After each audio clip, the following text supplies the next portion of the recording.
Lo que yo hago son principalmente dos cosas. Entonces, la primera parte es, me dedico a análisis sensorial, y eso es entrenar a un grupo de personas, entrenar a un grupo de panelistas, como si fueran como un cromatógrafo. Entonces los entrenamos para medir su percepción de, digamos, de X cantidad de sabores, etcétera. Entonces les podemos dar una muestra de, digamos, por ejemplo, limón, y entonces ellos evalúan la cantidad, bueno, la intensidad que hay de notas, por ejemplo, pino, jugoso, etcétera.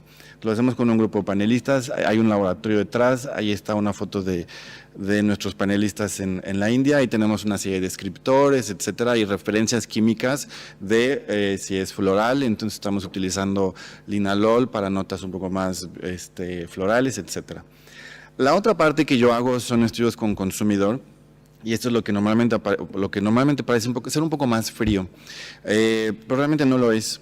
Entonces, esta es una serie de fotos de un estudio que hicimos en Filipinas y en Indonesia sobre percepción de sal en consumidores de bajos recursos, y qué tendríamos que hacer desde un punto de vista de aromatización de los productos para disminuir, o otros estudios que hicimos en percepción de nutrición en Nigeria, Costa de Marfil, etcétera. Entonces, todo esto, por ejemplo, en este caso está un poco más enfocado en consumidores de bajos recursos, y tratamos de hacer las cosas para mejorar. Entonces no es como esta idea de la marca A vende más que la marca B. Hace poco publicamos un review que se llama así, Sensor and Consumer Research for Good, que es un review sobre responsabilidad social y cómo lo podemos aplicar en sensorial y estudios con consumidor. Y de ahí algo muy sencillo como el consejo más fácil para tener un marco de referencia para cómo podemos orientar nuestra investigación es algo más, por ejemplo, como los objetivos de sostenibilidad de Naciones Unidas. Podríamos tomar no hambre como el objetivo 2, que a veces parece como inalcanzable, y cuando nosotros vamos a la casa de los consumidores realmente parece algo inalcanzable.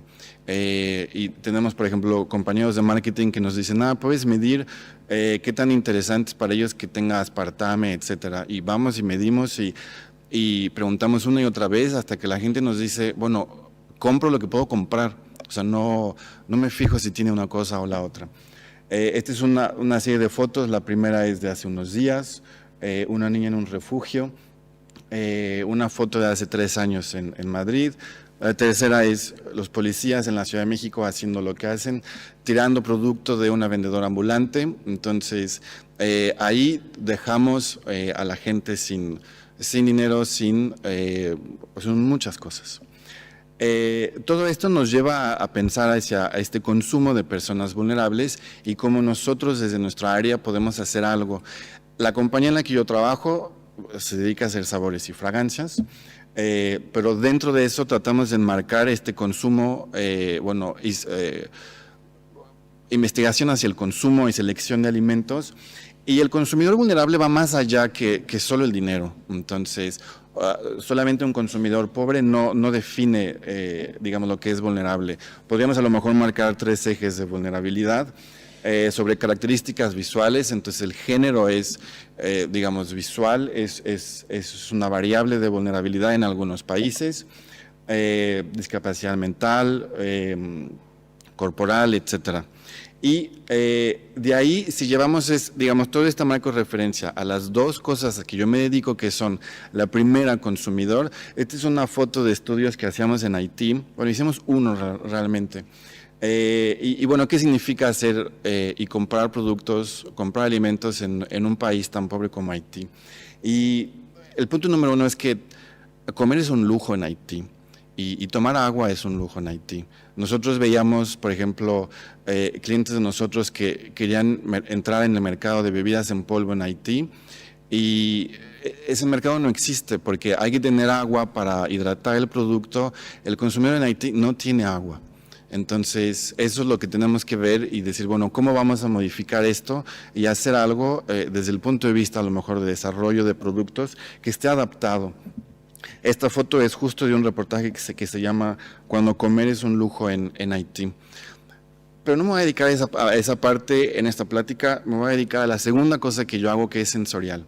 Entonces, en sensorial, donde nos dedicamos a entrenar a un grupo de panelistas como si fuera un cromatógrafo, pensamos, bueno, y si nos enfocamos en diversidad, inclusión y discapacidad, formando un grupo de personas para entrenarlas como panelistas y que sean nuestra especie de cromatógrafo humano, ¿cómo le haríamos? Y punto número 1, hay 16% de la población que tiene algún tipo de discapacidad. Y en un área de sensorial, cuando hay una discapacidad sensorial, es algo, por lo menos es interesante desde el punto de vista del efecto que tiene en la medición de los productos. Y entonces, cuando yo llegué a trabajar donde estoy trabajando actualmente, lo que me dijo mi jefa es, necesitamos tener un panel sensorial, la competencia tiene paneles sensoriales, entonces les dan los productos, esa información sirve para los saboristas, sirve para el desarrollo de sabores. Y dije, bueno, ok, sí, hacemos un panel. Normalmente los paneles, este es como el estereotipo de panel, son amas de casa o estudiantes, al menos en América Latina. Entonces yo pensaba, bueno, ¿y si hacemos algo diferente? ¿Y si tenemos como un panel de responsabilidad social y le damos trabajo a personas que tienen alguna discapacidad y tenemos nuestro panel? Entonces, esa es la historia que realmente les quiero platicar, que es mi historia con el panel. Tal vez estoy contando la historia un poco al revés porque este es el final, este es el resultado del panel. Entonces tenemos un panel desde hace varios años, un panel de responsabilidad social, un panel de personas con discapacidad visual.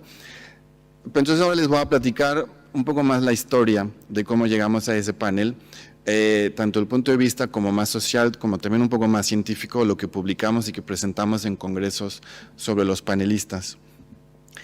Y el paso número 1, entonces, bueno, mi jefa me ha dicho, bueno, haz un panel, ok. Entonces dijimos, bueno, vamos a formar un equipo. Ese es mi equipo. O sea, yo no convencí a nadie en la organización. No convencí a mi jefa, no convencí a la persona que trabajaba conmigo. Y la persona que trabajaba conmigo me decía, mira, si tú me quieres ayudar y que tengamos un panel, no traigas personas con discapacidad porque no tenemos panel, hay que modificar las instalaciones. No es buena idea.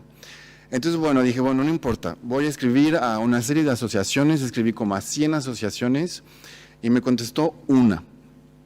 Y esa asociación me dijo, mira, no entiendo lo que dices de que quieres pagarle a la gente para que venga a oler y probar cosas en tu trabajo, pero me dijo, ven, me platicas tu idea y yo te enseño un poco las instalaciones. Entonces le digo a la persona que está en mi equipo, oye, vamos, etcétera. Y me dice, no es buena idea. Entonces dije, bueno, ya hice la cita, voy, y ahí fue cuando pensé, bueno, tal vez no fue una idea, pero hice la cita, son 30 minutos y me voy.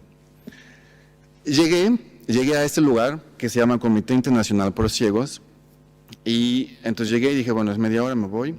En cuanto la persona de la asociación comenzó a enseñarme un poco de la asociación, yo creo que todos mis estereotipos sobre los ciegos se fueron.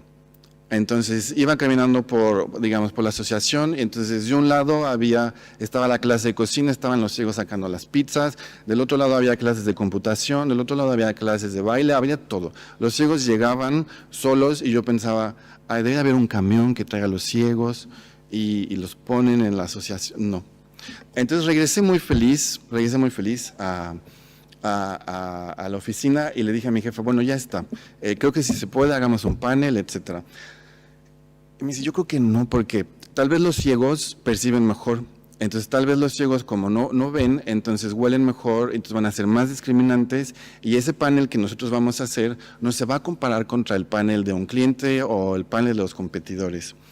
Y bueno, pasaron las semanas, tuve que ir a un congreso por el doctorado y de casualidad pasé en este póster de una señora en Viena, que entonces ella medía la percepción olfativa en personas ciegas y normovisuales. Y la conclusión está ahí, la conclusión es que no hay diferencia en la percepción olfativa y gustativa de personas ciegas, no compensan, eso es un mito. Después si quieren podemos hablar de los detalles, pero comenzando a buscar más, había más información, más artículos que publicaban sobre lo mismo, no hay diferencia. Entonces, bueno, llegué y dije, bueno, ya está, entonces, pero en realidad pasaban los meses y yo no convencía a nadie. Entonces, había parcialmente convencido a mi jefa, a la persona que trabajaba conmigo, pero pues al de finanzas, al vicepresidente de Latinoamérica, no. Y pasó algo, entonces cambiamos de CEO, el nuevo CEO vino de Suiza, entonces hubo una reunión en México y tenían que colocar en la agenda algo de sostenibilidad y el Recursos Humanos dijo, hay alguien ahí que quiere tener un panel de ciegos, entonces pónganlo en la agenda y entonces ya, y así ya, clic, tenemos en la agenda esa parte. Pues yo sabía que siempre las ventas es más importantes, performance, dije, a mí me van a sacar de esa junta, entonces seguro no voy a poder hacer nada. Entonces hice un video de 1 minuto, un poco emocional, tenía todo en una sala y el video se ve así.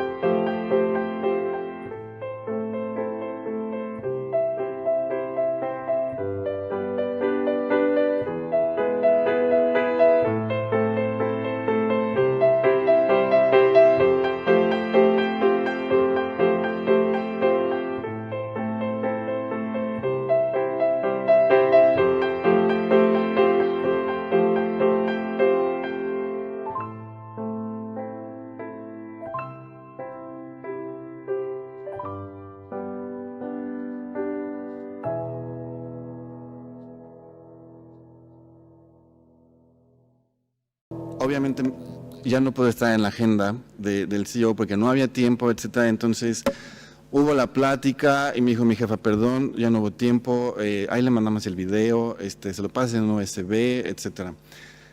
Entonces ahí yo pensé, bueno, si no convenzo a alguien ahora, entonces no va a pasar nada. Entonces le dije a mi jefa, bueno, cuando acabó el speech del CEO, al final ya se iba. Entonces le dije, voy con él y le voy a preguntar si tiene 1 minuto. Y mi jefa me dice, no lo puedes hacer. Y entonces le dije, no, vamos, le decimos que si puede subir, si tiene 1 minuto. Y me dijo, por favor, no lo hagas. Entonces, bueno, ya respiré, fui y le dije, ¿tiene 1 minuto para ver un video de responsabilidad social? Y yo supongo que le pareció extraña la pregunta y me dijo, sí, subimos. Toda la gente que estaba en esa lista en rojo se me quedaba viendo. Y dije, bueno, ya estoy listo para ir por mi cheque. Pero al final, el CEO vio el video y me dijo, asegúrate que la gente que esté en esta sala, que eran los de rojo, te den dinero para tu proyecto. Y me dijo, y después me dices qué pasa con tu proyecto. Entonces, bueno, ahí me fui realmente muy feliz. Entonces me fui con el presupuesto aprobado, pero, digamos, la persona a cargo de Latinoamérica me dijo, mira, tienes 3 meses. Eso fue como por presión. Tienes 3 meses, si no funciona tu idea, punto, y me dijo, vas con un panel normal. Entonces, bueno, tenía los 3 meses, los panelistas, y ahí fue cuando volví a pensar y dije, esta no fue una buena idea. Porque entonces ya tenía el presupuesto, pero tenía toda la presión, entonces dije, esto no fue una buena idea, pero bueno, vamos. Y entonces, esto es nuestra primera generación de panelistas. Me acuerdo que lo primero que lo entrenamos fue un panel de evaluación de sabores de fresa. Y nada, entonces los entrenamos, hicimos todo, teníamos 3 meses. Pero bueno, por presión, por proyectos, comenzamos. El entrenamiento es de 3 meses porque para hacer que una persona sea reproducible en las mediciones, discriminen, etcétera, pues lleva ese periodo de tiempo de al menos 3 meses. Pero bueno, no hubo tiempo, entonces por proyectos comenzaron a medir muestras de ciertos proyectos y ahí pasaron 2 cosas que yo creo que cambiaron todo realmente al final. La primera es que las personas como los comerciales, los de ventas, le decían a sus clientes, oye, ahora tenemos un panel, antes no teníamos, y son ciegos, y nada. Y entonces un cliente mandó un mail, otro cliente, querían venir a ver el panel, querían ver cómo trabajaba, y me habla de nuevo mi jefa y me dice, esto ya se hizo muy grande. Entonces, me dijo, ya no lo podemos parar, porque si están todos los clientes y quieren venir a ver el panel, entonces me dijo, asegúrate que esto funciona más allá de los 3 meses, porque después viene un cliente, el otro, y me dijo, ya no lo podemos parar. Y otra cosa que pasó, que nunca pensamos que iba, bueno, no me lo había imaginado. Llegaba gente de la nada y me decía, oye, gracias porque hay gente con discapacidad, mi hijo tiene discapacidad X, una persona con la que yo nunca había platicado, y creó un efecto diferente también dentro de la empresa, ¿no? Nosotros actualmente le damos trabajo a este grupo de personas ciegas y tiene un efecto para ellos y para su familia, pero además de eso también tuvo un efecto que no esperábamos. Y bueno, más cosas que hicimos, pues nos adaptamos. Todo el lenguaje sensorial como empresa suiza, bueno, sigue siendo suiza, como empresa suiza en donde estamos, estaba todo en inglés, entonces tradujimos todos los 170 descriptores y sus definiciones, los imprimimos en braille, funcionó para algunos, no todos los ciegos leen braille. Hacíamos sesiones auditivas porque los software que teníamos son súper visuales, entonces tratábamos de poner las escalas como en audífonos o escuchaban la sesión. Fue un desastre. Empezamos a hacer evaluaciones grupales, que fue lo más sencillo. Teníamos a todos los ciegos en un espacio, bueno, ahí está en la sala, y teníamos a nuestro estudiante con una tablet, entonces las mediciones tienen que ser individuales para que podamos hacer todas nuestras cosas atrás de estadística. Entonces, bueno, como son ciegos, la evaluación era con la mano. Entonces, le preguntamos, bueno, ¿cuánto opinas tú que es? Bueno, decíamos, Lalo, ¿cuánto es de, no sé, la nota verde o amarga, etcétera? Entonces, con la mano decía, hacía. Entonces, la persona que estaba, nuestro estudiante, recopilaba todos los datos. Como todos son ciegos, nadie veía nada y no hay ningún sesgo en nuestras evaluaciones. Y fue muy sencillo. Y lo seguimos haciendo de esa manera. Años después empezamos a crear ciertas cosas como, bueno, cómo los podríamos ayudar para ser más independientes, etcétera. Eso fue en Singapur. Modificamos una app que ya tenemos con los chicos de sistemas y entonces los ciegos pueden, en el teléfono, son ya 100% independientes. Tiene un voiceover, entonces colocan en la mano las escalas y les dice, bueno, 10 en la escala, 9, etcétera. Lo presentamos en un congreso. Llegó el coronavirus y como todos nos pasamos a la parte digital y no faltó el chistoso que nos dijo, bueno, y si están los ciegos evaluando en su casa, ¿cómo van a saber qué es la muestra correcta? Entonces nuestro estudiante nos dijo, no se preocupen, yo lo hago. Entonces me dijo, les voy a pedir que coloquen el teléfono con el zoom, después las muestras y después sellos. Entonces solo reviso rápidamente si las muestras están en el orden adecuado y listo. Y ya. Salimos a la calle, pasamos de un laboratorio sensorial estricto donde están todas las cabinas, etcétera, a ir a la calle para un cliente que nos pidió evaluar para sabores cárnicos, notas por ejemplo, de comida rápida, tacos en la calle. Le llamamos Street Panel para el cliente. Hicimos lo mismo, pero la versión premium. Entonces ahí está la foto de Mine en el restaurante más caro de cortes cárnicos en México, haciendo el perfil sensorial, digamos, fuera del laboratorio, que esto es muy raro para la gente como muy sensorial que está en el laboratorio todo el tiempo. Y publicamos, entonces presentamos esto en los congresos. Teníamos mucha gente que les decíamos, bueno, no, es que los ciegos no compensan, los ciegos no. Y nos decían, yo creo que sí compensan. Y entonces, después de todo lo que les decíamos, o sea, bueno, no funcionaba. Entonces, hicimos ya de manera muy estricta, en colaboración con la Universidad de Ginebra, cómo teníamos que medir su capacidad, bueno, memoria sensorial a corto plazo, memoria sensorial a largo plazo, si son discriminantes o no, etcétera. Un panel de ciegos versus un panel de personas no ciegas, y los resultados no compensan. Entonces, solo los ciegos de nacimiento compensan táctil auditivamente, pero los ciegos de nacimiento son muy pocos en la población global. Y el artículo lo hicimos un poco pensando en cómo podemos convencer a más personas de tener un panel con discapacidad visual. Y tratamos de hacer un eco y que, digamos, este proceso que fue tan largo en México, cuando convencimos a Global de Sensorial, esto se multiplicó. Entonces, hoy tenemos paneles en Londres, en Singapur, en India, en China, y se convirtió un poco como una bandera de sensorial y discapacidad con nosotros. Y tengo un video de los panelistas, quisiera que escucharan a los panelistas. Este video lo hicimos cuando cumplimos 5 años del proyecto.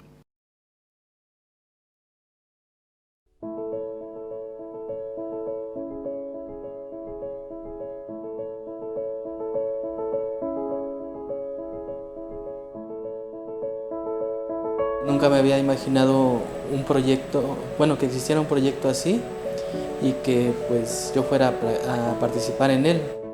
Aquí la gente es muy agradable, es muy amable y pues día a día aprendemos nuevas cosas.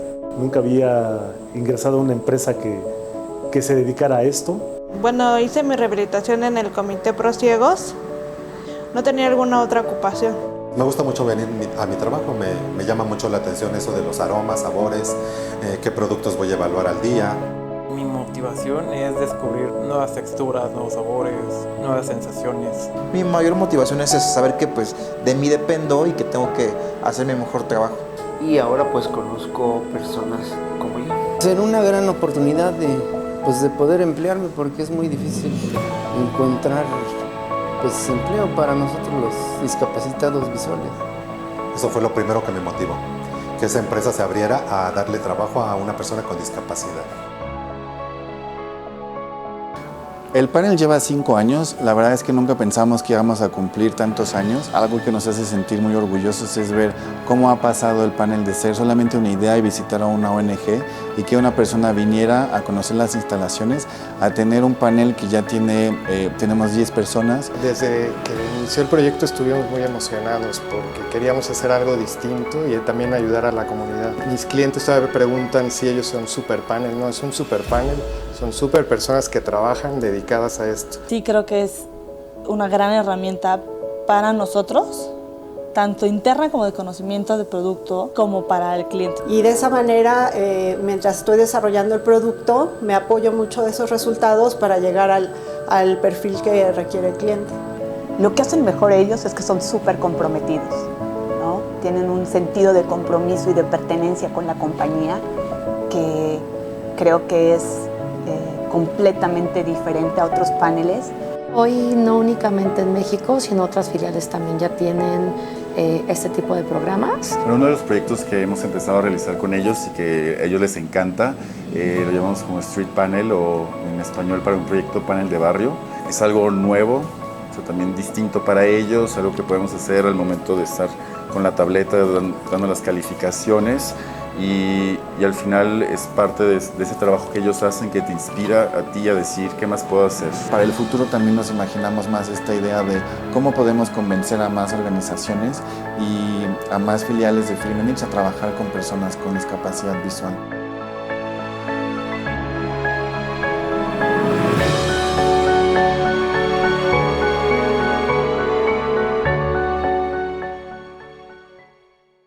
Esa es la historia del panel.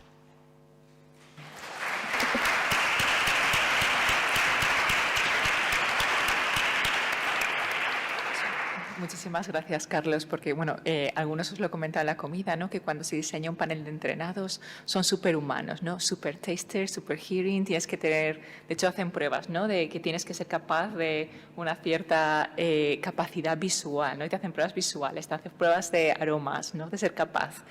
Y no nos damos cuenta que todo se puede adaptar, ¿no? Y que para empezar nadie somos perfectos. Y que si asumimos eso podemos encontrar herramientas para hacer cualquier cosa. Entonces, y en el caso de nosotros, digamos, sabores, pues es una percepción multisensorial, pero no necesariamente es visual.